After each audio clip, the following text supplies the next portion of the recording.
Hello everyone. सो आज की इस क्लास में सोशियोलॉजी के इम्पॉर्टेंट क्वेश्चंस के बारे में बात करने वाले हैं।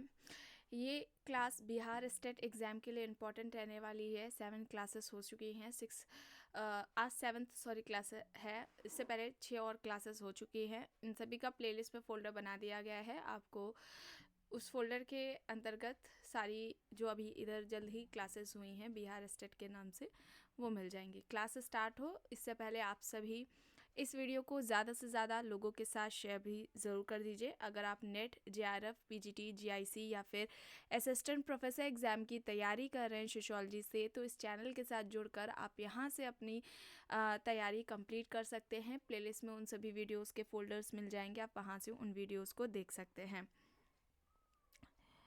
तो चलिए स्टार्ट करते हैं।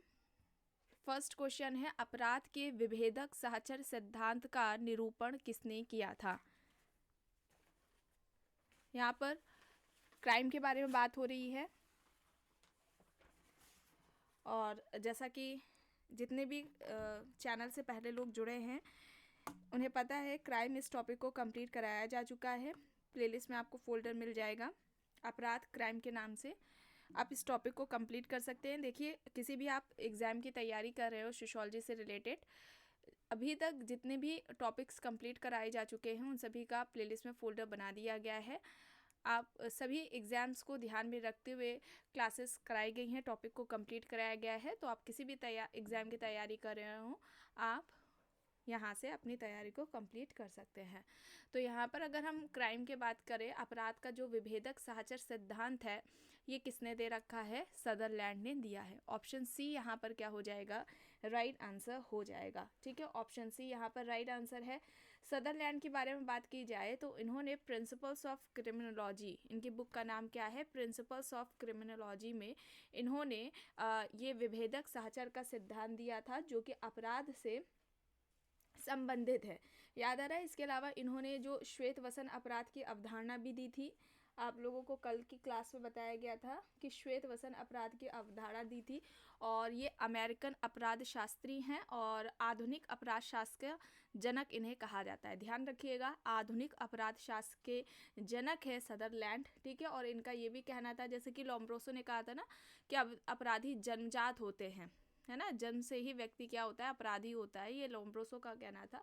लेकिन सदरलैंड कहते हैं नहीं, अपराधी क्या होते हैं? समाज के द्वारा बनाए जाते हैं, ये पैदा नहीं होते हैं। और अपराधी क्या है? एक सीखा हुआ व्यवहार है, ना कि जन्मजात है। और इन्होंने अपराधियों का वर्गीकरण भी किया था, निम्न वर्गीय अपराधी और श्वेत वसन अपराधी के अंतर्गत। याद आ रहा है? कल की क्लास में बताया गया था।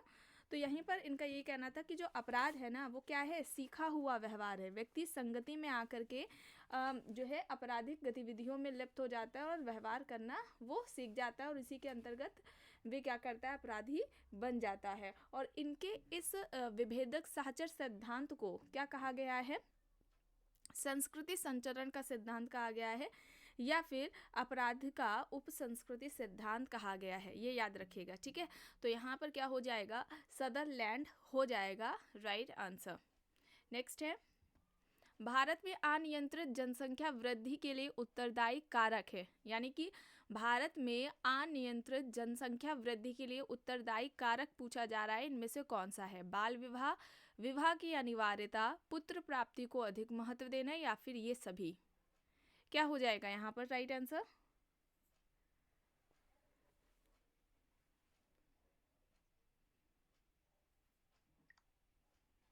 तो यहाँ पर क्या हो जाएगा? ये सभी सही हो जाएंगे, ऑप्शन डी यहाँ पर राइट होगा। चलिए आगे देख लेते हैं। प्रश्न है, निम्न में से कौन सा सुमेलित नहीं है? सुमेलित, सही सुमेलित कौन सा इसमें नहीं है? राष्ट्रीय महिला आयोग 1992, राष्ट्रीय महिला कोष 1993, महिला समृद्धि योजना 1995, रोजगार और प्रशिक्षण कार्यक्रम 1980। कौन सा सही सुमेलित नहीं है ये पूछा जा रहा है। सही क्या हो जाएगा यहाँ पर?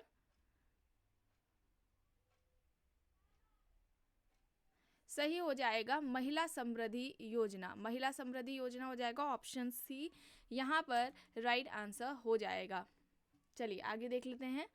राष्ट्रीय अल्पसंख्यक आयोग का गठन कब हुआ? 1990, 1991, 1992 या फिर 1993? राष्ट्रीय अल्पसंख्यक आयोग का गठन पूछा जा रहा है, किस वर्ष हुआ? फोर्थ का यहाँ पर राइट आंसर क्या हो जाएगा? राष्ट्रीय अल्पसंख्यक आयोग का गठन कब होता है? 1992 में। ऑप्शन सी यहाँ पर राइट आंसर हो जाएगा। नेक्स्ट है, निम्न में से कौन एक सामाजिक समस्या है? सामाजिक समस्या पूछा जा रहा है। महामारी, पागलपन, भूकंप, अस्पृश्यता ऑप्शंस दे रखे हैं। सामाजिक समस्या इनमें से कौन सी है, बताइए। सही क्या होगा यहाँ पर? सामाजिक समस्या क्या है यहाँ पर? महामारी, पागलपन, भूकंप, अस्पृश्यता ऑप्शंस दे रखे हैं।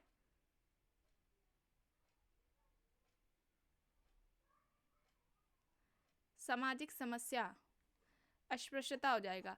और अस्पृश्यता का अंत किस अनुच्छेद के अंतर्गत इसके बारे में बात की गई है?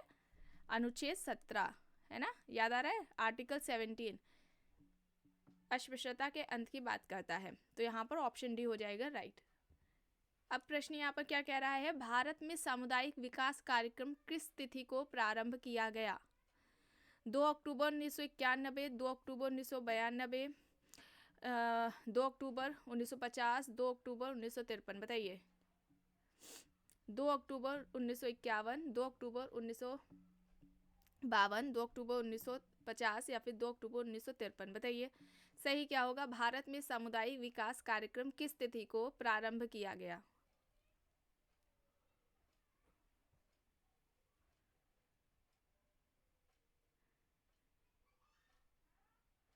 सही क्या हो जाएगा यहाँ पर? 2 अक्टूबर 1952। ऑप्शन बी यहाँ पर क्या हो जाएगा? राइट आंसर हो जाएगा। नेक्स्ट है, इनमें से किसने सामुदायिक विकास कार्यक्रम का मूल्यांकन किया है? सामुदायिक विकास कार्यक्रम का मूल्यांकन किया है पूछा जा रहा है, इंपॉर्टेंट है प्रश्न। AR Desai, SC Dubey, Oscar Levi's या फिर उपयुक्त सभी?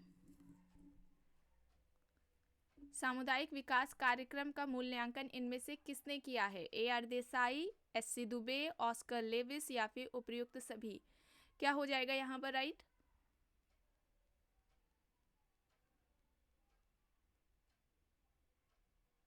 तो यहाँ पर ये सभी हो जाएंगे। ऑप्शन डी यहाँ पर क्या हो जाएगा? राइट आंसर हो जाएगा। ठीक है, चलिए आगे देख लेते हैं। प्रतीकात्मक अंतःक्रियावाद पद किसके द्वारा प्रतिपादित किया गया है? प्रतीकात्मक अंतःक्रियावाद Goffman, Edmund Husserl, Herbert Blumer, Alfred Schutz? बताइए प्रतीकात्मक अंतःक्रियावाद।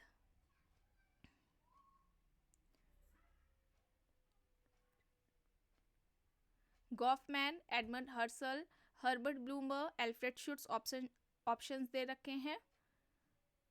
सही क्या हो जाएगा यहाँ पर?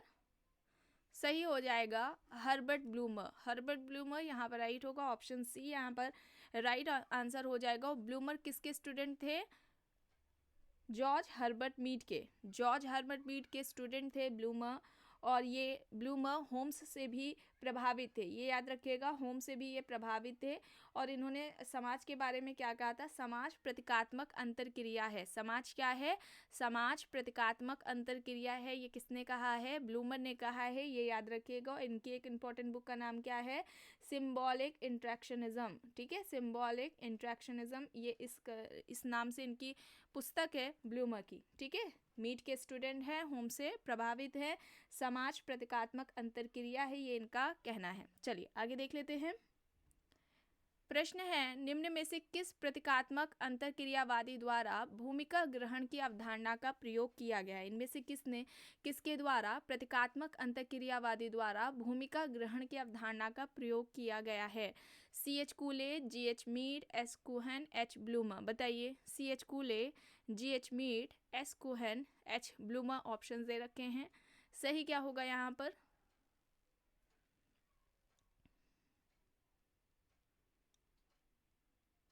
राइट आंसर क्या हो जाएगा यहाँ पर?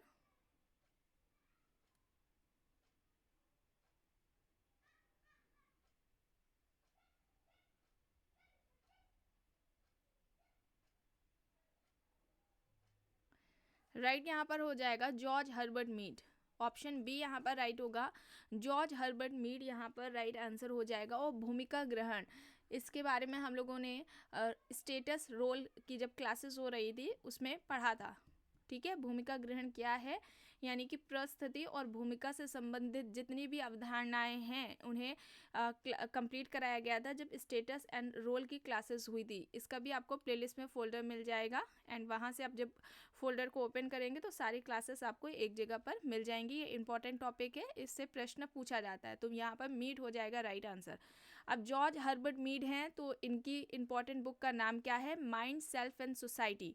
माइंड सेल्फ एंड सोसाइटी ये मीड की बुक हो जाएगी। और इन्होंने इनके अध्ययन का जो केंद्र बिंदु है, मीड के अध्ययन का केंद्र बिंदु क्या है, मुख्य बिंदु क्या है, व्यक्ति है। ठीक है, व्यक्ति है। और इन्होंने समाज को किस तरीके से परिभाषित किया था कि जो संस्था है या फिर संस्थागत व्यवहार, संस्था या संस्थागत व्यवहार ही क्या है, समाज है। इंपॉर्टेंट है, याद रखिएगा, संस्था या संस्थागत व्यवहार ही समाज है, किसका कहना है, मीड का कहना है। ठीक है, और इन्होंने सेल्फ एंड सोसाइटी यानी जो व्यक्ति का सेल्फ होता है, स्व होता है, और जो समाज है उसको अलग बताया था। क्या था, ये दोनों ही अलग अलग है और दोनों के बीच में जब अंतर क्रिया होती है तो यह अंतर क्रिया ही क्या है, समाजीकरण है।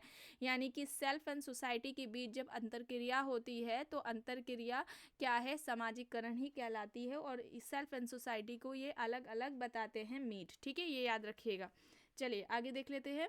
एंड जो भी आपको इंपॉर्टेंट फैक्ट्स बताए जा रहे हैं ये आपके एग्जाम के लिए इंपॉर्टेंट है, इनसे प्रश्न बनता है, इसलिए आप लोगों को बताया जा रहा है, इन्हें याद रखिएगा, इनके नोट्स बना लीजिएगा। चलिए अब यहाँ पर देख लेते हैं प्रश्न क्या कह रहा है। समाचारों की सूचनाओं के आधार पर किस प्रकार का अध्ययन किया जा सकता है, वैयक्तिक अध्ययन, अंतर्वस्तु विश्लेषण, प्रक्षेपी विश्लेषण या फिर इनमें से कोई नहीं। समाचारों की सूचनाओं के आधार पर किस प्रकार का अध्ययन किया जा सकता है, वैयक्तिक अध्ययन, अंतर्वस्तु विश्लेषण, प्रक्षेपीय विश्लेषण या फिर इनमें से कोई नहीं। तो सही क्या हो जाएगा, सही हो जाएगा कंटेंट एनालिसिस यानी कि अंतर्वस्तु विश्लेषण। ऑप्शन बी यहाँ पर राइट हो जाएगा। नेक्स्ट है, किसने कहा है कि उपकल्पना एक अंतरिम व्यवस्थापन है जिसकी सत्यता का परीक्षण किया जाना भी शेष है। George Lundberg, PV Carney, Goode and Hatt, R Redfield options दे रखे हैं।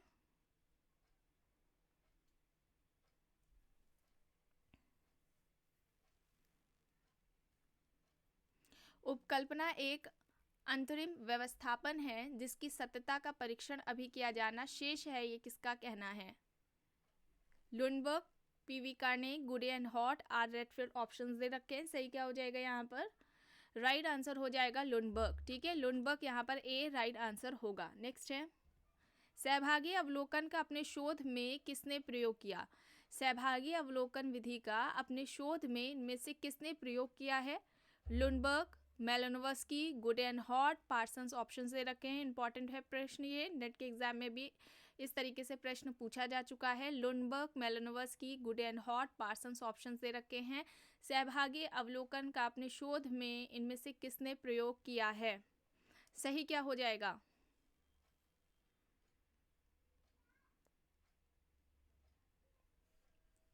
मेलानोव्स्की हो जाएगा। ठीक है, मेलानोव्स्की यहाँ पर राइट आंसर हो जाएगा। मेलानोव्स्की व्यक्तिवादी प्रकारवादी हैं और इन्होंने जादू के दो प्रकार बताए थे, सफ़ेद जादू और काला जादू। सफ़ेद जादू जो कि दूसरों के कल्याण के लिए किया जाता है, जबकि काला जादू दूसरों को हानि कष्ट पहुंचाने के लिए किया जाता है। तो सफ़ेद जादू काला जादू की जो अवधारणा है, ठीक है, white magic and black magic का जो कॉन्सेप्ट है वो किसका है, मेलानोव्स्की का है। और इन्होंने यानी कि मेलानोव्स्की ने मानवीय आवश्यकता का सिद्धांत भी दिया है। व्यक्ति की 3 तरह की आवश्यकताएं होती हैं, प्राथमिक आवश्यकता, द्वितीयक आवश्यकता और तृतीयक आवश्यकता। इन सभी आवश्यकताओं को पूरा करने का साधन किसे बताया है, संस्कृति को बताया है कि मानवीय आवश्यकता की पूर्ति का साधन क्या है, संस्कृति है, कल्चर है। और कल्चर का निर्माण भी व्यक्ति ने ही किया है अपनी इन्हीं आवश्यकताओं को पूरा करने के लिए। ठीक है, तो ये कुछ इंपॉर्टेंट बातें थी जो आप लोगों को बताई गई हैं, इन्हें याद रखिएगा। चलिए आगे देख लेते हैं। उस काल्पनिक प्रस्तावना को क्या कहा जाता है जिनकी अनुसंधानकर्ता द्वारा जांच करना अभी शेष है, उपकल्पना, सिद्धांत, अनुसंधान, संप्रत्यय। उस काल्पनिक प्रस्तावना को क्या कहा जाता है जिनकी अनुसंधानकर्ता द्वारा जांच करना अभी शेष है? उपकल्पना, सिद्धांत, अनुसंधान, संप्रत्यय। ऑप्शंस दे रखे हैं, सही क्या होगा यहाँ पर?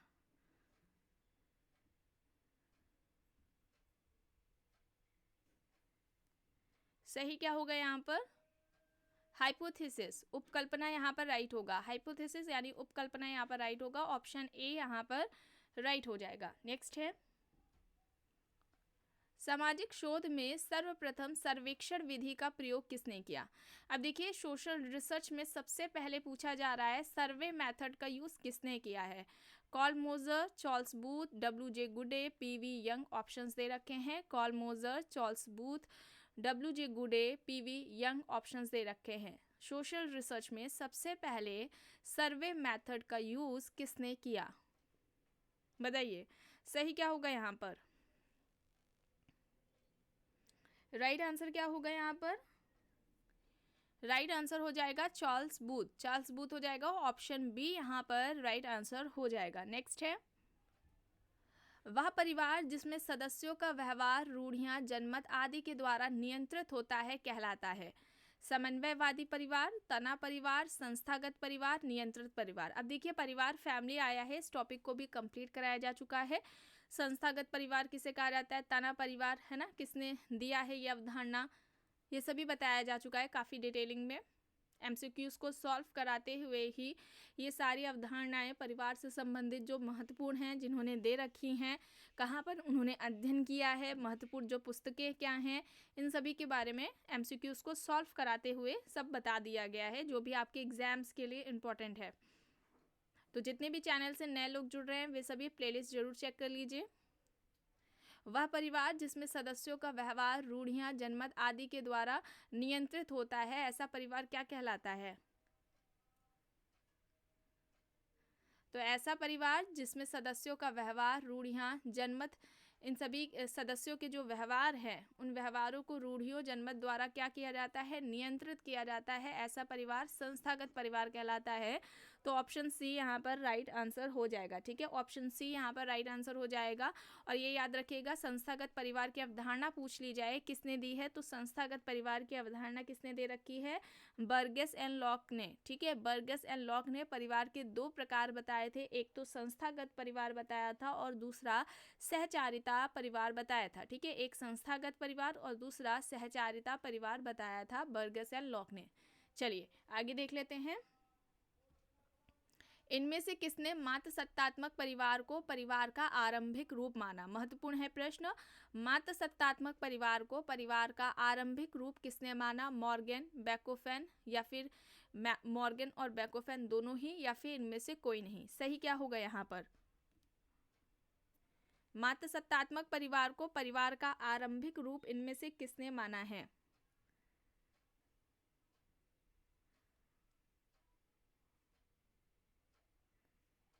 मॉर्गन, बैकोफेन दोनों ही, या फिर इनमें से कोई नहीं? तो यहाँ पर सही क्या हो जाएगा? दोनों ही होगा। मॉर्गन और बैकोफेन दोनों ही होगा। ऑप्शन सी यहाँ पर राइट आंसर हो जाएगा। ठीक है, मातृसत्तात्मक सिद्धांत की बात की जाए, परिवार के उद्भव का जो मातृसत्तात्मक सिद्धांत है, इनके अगर प्रमुख समर्थकों की बात की जाए तो ब्रिफॉल्ट, टाइलर, बैकोफेन आ जाएंगे। और ब्रिफॉल्ट की बुक इससे ही क्या नाम है बुक का?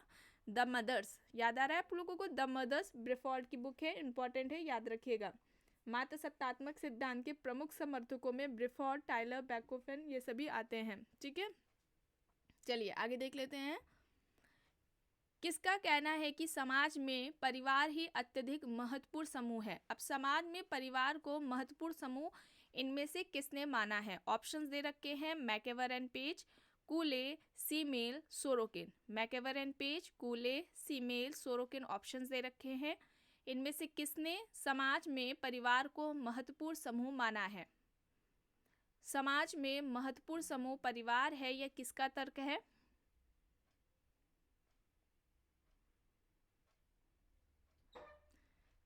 सही क्या हो जाएगा यहाँ पर? सही हो जाएगा MacIver and Page. MacIver and Page option A यहाँ पर राइट आंसर हो जाएगा। ठीक है, ऑप्शन ए यहाँ पर राइट आंसर हो जाएगा। और मेलिनोवस्की का परिवार के बारे में क्या कहना था कि मनुष्य पशु अवस्था से ही परिवार को अपने साथ लाया है। और ये परिवार कौन सा है? एक विवाही परिवार की बात करते हैं।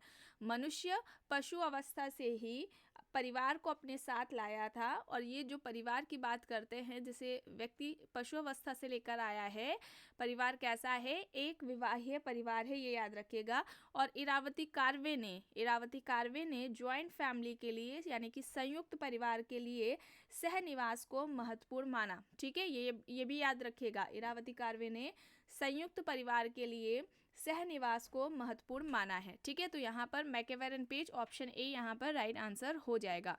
नेक्स्ट है, इनमें से किसने एक विवाही परिवार को सबसे विकसित प्रकार का परिवार माना और परिवार के उद्विकासी क्रम में सबसे अंतिम स्तर पर रखा है? एक विवाही परिवार को सबसे विकसित प्रकार का परिवार माना और परिवार के उद्विकासी क्रम में सबसे अंतिम स्तर पर इनमें से किसने रखा है? टाइलर, मर्डॉक, मॉर्गन, मैकएवर ऑप्शंस दे रखे हैं। इंपॉर्टेंट है क्वेश्चन, बताइए सही क्या होगा यहाँ पर?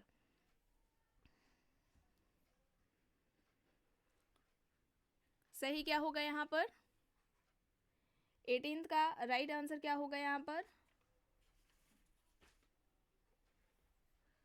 मॉर्गन होगा। ठीक है, मॉर्गन होगा। ऑप्शन सी यहाँ पर राइट आंसर हो जाएगा। देखिए, मॉर्गन ने परिवार के 5 प्रकार बताए थे। जो पहला, और ये पांचों के नाम आपको याद होने चाहिए क्योंकि सही क्रम में लगाने को भी आता है। तो पहले नंबर पर किस परिवार की बात की है? समरक्त परिवार। पहले नंबर पर क्या आएगा? समरक्त परिवार। दूसरे नंबर पर आएगा समूह विवाहीय परिवार। ठीक है, पहला हो जाएगा समरक्त परिवार, दूसरा हो जाएगा समूह विवाहीय परिवार, तीसरा हो जाएगा युगल परिवार। ठीक है, तीसरा क्या हो जाएगा? युगल परिवार हो जाएगा। चौथा परिवार हो जाएगा पित्त सत्तात्मक। ठीक है, चौथा क्या हो जाएगा? पित्त सत्तात्मक हो जाएगा। और पांचवा हो जाएगा एक विवाहीय परिवार। ठीक है, तो ये 5 प्रकार बताए हैं मॉर्गन ने परिवार के, इन्हें भी याद रखिएगा, इंपॉर्टेंट है। चलिए आगे देख लेते हैं। लोम्ब्रोसो द्वारा वर्णित अपराधियों के वर्गीकरण में कौन सा अपराधी सम्मिलित नहीं है? इंपॉर्टेंट है। ऑप्शंस दे रखे हैं, जन्मजात अपराधी, पागल अपराधी, आकस्मिक अपराधी, पेशेवर अपराधी। लोम्ब्रोसो ने जो अपराधियों का वर्गीकरण किया था, इनमें से कौन सा अपराधी का जो वर्गीकरण है उसमें सम्मिलित नहीं है? किसकी बात लोम्ब्रोसो ने नहीं की है इनमें से, बताइए। और लोम्ब्रोसो इटालियन अपराध शास्त्री हैं, ये भी याद रखिएगा। ठीक है, इटालियन समाज शास्त्री हैं, इटालियन सोशोलॉजिस्ट, अपराध शास्त्री हैं ये। और अगर हम इनके अपराध शास्त्र के जनक की बात करी जाए तो अपराध शास्त्र के जनक कौन है? यही है, लोम्ब्रोसो ही हैं अपराध शास्त्र के जनक। ठीक है, और इनकी एक बुक का नाम क्या था? द क्रिमिनल मैन करके इनकी बुक है। और आधुनिक अपराध शास्त्री का जनक पूछा जाए तो सदरलैंड हो जाएंगे। देखिए, अब यहाँ पर कंफ्यूज ना होइएगा, आधुनिक अपराध शास्त्री का जनक पूछा जाता है तो सदरलैंड हो जाएंगे, और ऐसे अगर अपराध शास्त्री का केवल जनक पूछा जाता है तो लोम्ब्रोसो हो जाएंगे। ठीक है, और यहाँ पर जो उन्होंने 4 प्रकार बताए थे, इसमें पेशेवर अपराधी की बात नहीं की थी। पेशेवर अपराधी की जगह क्या हो जाएगा? आवेग युक्त अपराधी हो जाएगा। ठीक है, जन्मजात अपराधी, पागल अपराधी, आकस्मिक अपराधी, और इसकी जगह पर क्या हो जाएगा? आवेग युक्त अपराधी की इन्होंने बात कर रखी है। चलिए आगे देख लेते हैं। निम्न में से किसका कहना है कि समाज समुदाय के भीतर संगठित समितियों एवं संस्थाओं की जटिल व्यवस्था है? समाज समुदाय के भीतर संगठित समितियों एवं संस्थाओं की जटिल व्यवस्था है, ये किसका कहना है? र्यूटर, GDH कोल, लेपियर, राइट ऑप्शंस दे रखे हैं। समाज समुदाय के भीतर संगठित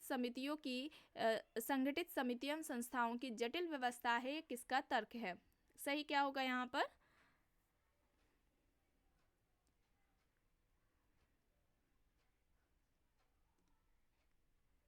सही यहाँ पर हो जाएगा GDH कोल, बी यहाँ पर राइट आंसर हो जाएगा। नेक्स्ट है, निम्न में से किसने समाज का वर्गीकरण लोक समाज एवं नगरीय समाज में किया? Herbert Spencer, Robert Redfield, David Riesman, Robert Lowie. समाज का वर्गीकरण लोक समाज एवं नगरीय समाज में किसने कर रखा है? सही क्या हो जाएगा यहाँ पर? लोक समाज और नगरीय समाज की बात किसने की है? रॉबर्ट रेडफील्ड ने की है। समाज के ये दो प्रकार, लोक समाज और नगरीय समाज की बात किसने की है? रॉबर्ट रेडफील्ड ने की है। इसके अलावा रॉबर्ट रेडफील्ड ने लघु समुदाय की अवधारणा दी है, कृषक समाज की अवधारणा दी है, ठीक है। और इसके अलावा लघु परंपरा और दीर्घ परंपरा की भी अवधारणा किसकी है? रॉबर्ट रेडफील्ड की है। लोक समाज और लोक संस्कृति की भी अवधारणा रॉबर्ट रेडफील्ड ने दे रखी है। तो ये सारी अवधारणाएं जो अभी आपको बताई गई हैं रॉबर्ट रेडफील्ड की है, इंपॉर्टेंट है, इसे याद रखिएगा। और अभी बिहार पीजीटी का एग्जाम से पहले क्लास ली गई थी समाजशास्त्र की महत्वपूर्ण अवधारणाओं से रिलेटेड, एक क्लास हुई थी और उस क्लास में 200 से अधिक, 200 से ज़्यादा महत्वपूर्ण अवधारणाओं को कंप्लीट कराया गया था, ठीक है। उसमें एमसीक्यूज नहीं कराए गए थे, केवल कॉन्सेप्ट बताया गया था कि किसका है। तो इंपॉर्टेंट है, उसे देख लीजिएगा, उसके नोट्स बना लीजिएगा। चलिए आगे देख लेते हैं। The death of the family, अब ये पुस्तक किसकी है? David Cooper, Leach, Raymondford, Elmer. David Cooper, Leach, Raymondford, Elmer options दे रखे हैं। The death of the family. अब सोशियोलॉजी के जो इंपॉर्टेंट बुक्स हैं सभी एग्जाम्स को ध्यान में रखते हुए कंप्लीट कराई गई थी। प्लेलिस्ट में उसका फोल्डर मिल जाएगा एंड बुक्स काफ़ी ज़्यादा हैं, तो ये सभी एक साथ याद करने बैठेंगे नहीं हो पाएगी, तो आप लोग डेली 8-8, 10-10 करके याद कर लीजिए, अभी आपके पास समय है। तो the death of the family ये जो बुक है इंपॉर्टेंट है। ये बुक नेट के एग्जाम में भी पूछी गई है काफ़ी बार। यहाँ पर सही क्या हो जाएगा? The death of the family किसकी हो जाएगी? डेविड ग्राम कूपर की। ऑप्शन ए यहाँ पर राइट आंसर हो जाएगा। नेक्स्ट है, निम्न में से किसने कार्य स्थान व लोक के आधार पर परिवार के 4 प्रकार बताए हैं? कौन कौन से परिवार है? शाखा परिवार, पित्त सत्तात्मक परिवार, अस्थायी परिवार और विशिष्टीकृत परिवार। ऑप्शंस में मर्डॉक, लिंटन, फेडरिक लीप्ले, लॉकवुड दे रखे हैं। कार्य स्थान व लोक के आधार पर परिवार के ये 4 प्रकार किसने बताए हैं? यूपी पीजीटी के एग्जाम में इस तरीके से प्रश्न पूछा जा चुका है। सही क्या होगा यहाँ पर?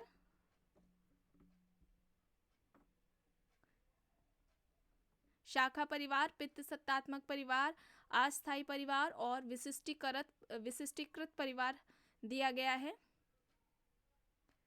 और ये जो परिवार का वर्गीकरण या परिवार के प्रकार है ये कार्य स्थान लोक के आधार पर किया है। सही यहाँ पर हो जाएगा फेडरिक लीप्ले। फेडरिक लीप्ले ऑप्शन सी यहाँ पर राइट आंसर होगा। नेक्स्ट है, इनमें से किसने नाभिकीय मूल परिवार को सार्वभौमिक मानवीय समूह कहा? नाभिकीय मूल परिवार को सार्वभौमिक मानवीय समूह इनमें से किसने कहा है? Murdock, Morgan, Briffault, Lucy Mair. Murdock, Morgan, Briffault, Lucy Mair options दे रखे हैं। सही क्या हो जाएगा यहाँ पर? नाभिकीय मूल परिवार को सार्वभौमिक मानवीय समूह इनमें से किसने कहा है?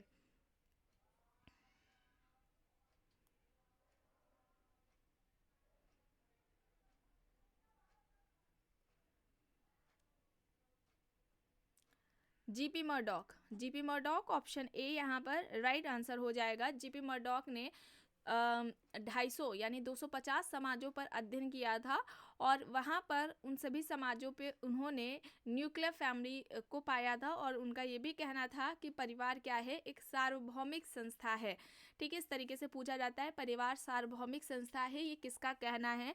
तो जीपी मर्डॉक का कहना है और इससे रिलेटेड उन्होंने बुक भी लिखी थी। बुक का नाम क्या है? सोशल स्ट्रक्चर, सामाजिक संरचना। चलिए आगे देख लेते हैं। प्रश्न है, किसने मत व्यक्त किया है कि संयुक्त परिवार व आधारशिला है जिस पर हिंदू सामाजिक संगठन निर्मित है? संयुक्त परिवार व आधारशिला है जिस पर हिंदू सामाजिक संगठन निर्मित है, ये किसका कहना है?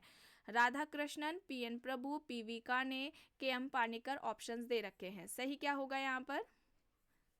संयुक्त परिवार व आधारशिला है जिस पर हिंदू सामाजिक संगठन निर्मित है।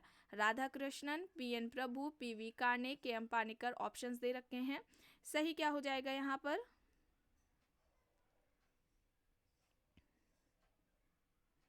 राइट आंसर क्या होगा? पीएन प्रभु। पीएन प्रभु होगा, ऑप्शन बी यहाँ पर राइट होगा। नेक्स्ट है, निम्नलिखित समाजशास्त्रियों में किसने व्याधिकीय सामाजिक तथ्यों की व्याख्या की है? अब व्याधिकीय सामाजिक तथ्य की किसने बात की है? Auguste Comte, Durkheim, सीमेल, weber options दे रखे हैं। सही क्या होगा यहाँ पर? सही होगा इमाइल दुर्खीम। सोशल फैक्ट की इन्होंने बात की थी दुर्खिम ने। सामूहिक प्रतिनिधान की अवधारणा है। साविवी एकता, यांत्रिक एकता की भी बात की है। टोटेमवाद की भी अवधारणा दे रखी है। सामाजिक श्रम विभाजन का सिद्धांत भी इन्होंने ही दिया हुआ है। इसके अलावा धर्म का सामाजिक सिद्धांत भी दिया है। धर्म का जो प्रारंभिक स्वरूप बताया था दुर्खिम ने, टोटेमवाद को बताया था। ऑस्ट्रेलिया की अरुणा जनजाति पर इनका अध्ययन रहा है ना। ये सारी बातें इंपॉर्टेंट है, इन्हें याद रखिएगा। चलिए आगे देख लेते हैं। प्रश्न है, भारत में सामाजिक परिवर्तन को विश्लेषित करने के लिए वैविध्य परंपरा की अवधारणा का प्रतिपादन किसने किया है?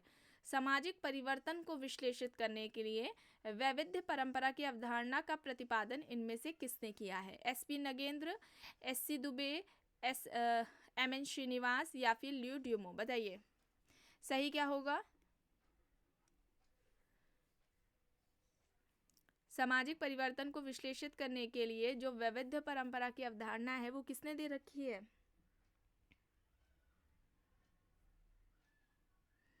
श्यामाचरण दुबे ने।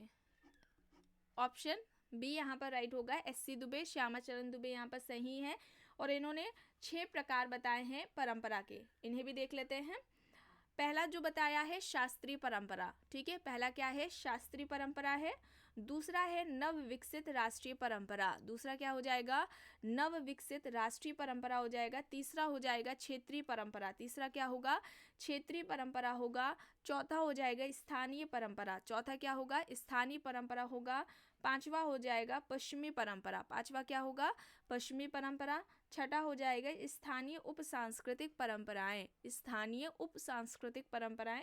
ये 6 प्रकार हैं जो कि परंपरा के एससी दुबे ने बताए हैं, ये याद रखिएगा, इंपॉर्टेंट है। पूछ लिया जाता है अक्सर कि एससी दुबे ने किस परंपरा की बात की है या किसकी नहीं की है, तो आपको 6 के 6 के बारे में आपको पता होना चाहिए, मतलब कि नाम पता होना चाहिए कौन कौन से हैं।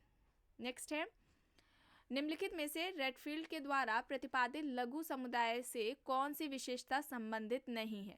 अभी बताया गया था लिटिल कम्युनिटी का कॉन्सेप्ट रॉबर्ट रेडफील्ड ने दे रखा है। इनमें से कौन सी विशेषताएं जिसकी बात रॉबर्ट रेडफील्ड ने नहीं की है वे बतानी है। विशिष्टता, छोटापन, विजातीयता, आत्मनिर्भरता ऑप्शंस हैं। विशिष्टता, छोटापन, विजातीयता, आत्मनिर्भरता ऑप्शंस दे रखे हैं। लघु समुदाय की कौन सी विशेषता इन्होंने नहीं बताई है? 4 विशेषताएं थी लघु समुदाय की, लघुता, विशिष्टता, समरूपता, आत्मनिर्भरता। विजातीयता की बात नहीं की है, ठीक है। ये 4 विशेषता याद कर लीजिए, लघुता, विशिष्टता, समरूपता, आत्मनिर्भरता। रॉबर्ट रेडफील्ड ने लिटिल कम्युनिटी की बताई है, और लिटिल कम्युनिटी का यानी कि लघु समुदाय का उदाहरण गांव को बताया था, और ये भी कहा था कि जो लघु समुदाय है वह जन्म से लेकर मृत्यु तक का प्रबंधन है, ठीक है, ये याद रखिएगा। इस तरीके से भी पूछा जाता है किसका कहना है, तो रॉबर्ट रेडफील्ड का ही ये कहना है। नेक्स्ट है, निम्न में से किस तथ्य के असमान वितरण को सामाजिक स्तरीकरण कहा जाता है? देखिए, सामाजिक स्तरीकरण यानी कि सोशल स्ट्रैटिफिकेशन, इस टॉपिक को भी कंप्लीट कराया जा चुका है, इसका भी प्लेलिस्ट में आपको फोल्डर मिल जाएगा, वहां से आप इस टॉपिक को कंप्लीट कर सकते हैं। शक्ति, प्रतिष्ठा, पुरस्कार या फिर उपयुक्त सभी, तो यहाँ पर ये सभी हो जाएंगे, ठीक है, ये सभी हो जाएंगे। ऑप्शन डी यहाँ पर राइट आंसर हो जाएगा, ठीक है, ऑप्शन डी यहाँ पर क्या हो जाएगा? राइट आंसर हो जाएगा।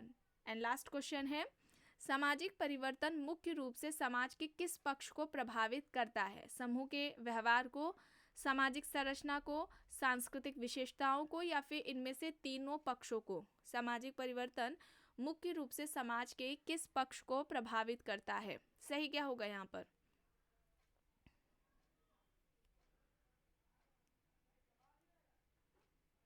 राइट आंसर क्या होगा? सोशल स्ट्रक्चर, सामाजिक संरचना हो जाएगा यहाँ पर सही, ठीक है, सोशल स्ट्रक्चर हो जाएगा यहाँ पर राइट।